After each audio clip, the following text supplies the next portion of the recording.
Das wissen manche, aber sie hören es immer wieder gerne. Man fühlt sich dann so an zu Hause erinnert. Ne? Ein Hering und eine Makrele waren ein Herz sowohl als auch eine Seele.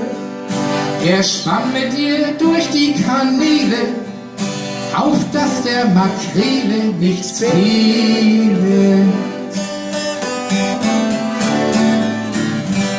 Sie kamen in offene Gewässer, da wurde der Hering schon besser.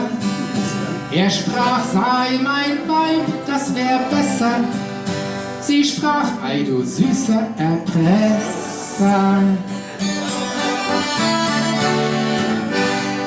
So wurde die Ehe geschlossen, und als sie haben das Leben genossen, er küsste sie ganz unverdrossen an den Kiemen, dem Maul und den Flossen.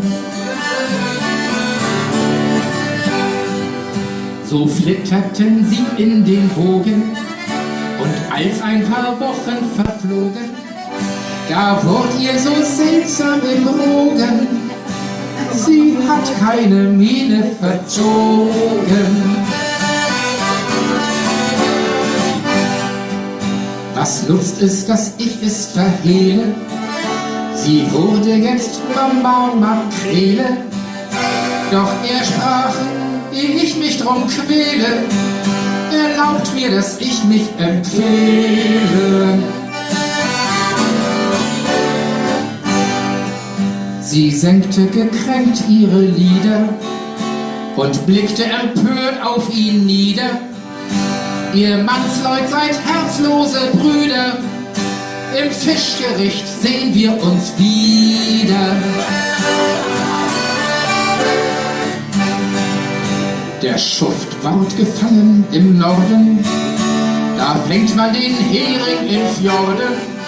Makrelchen ist irgendwo im Norden, schön goldgelb geräuchert worden.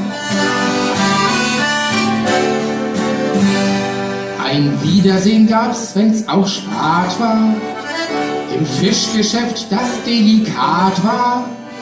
Erkannt sie ihn, weil sie auf Draht war, obwohl er schon Heringssalat war.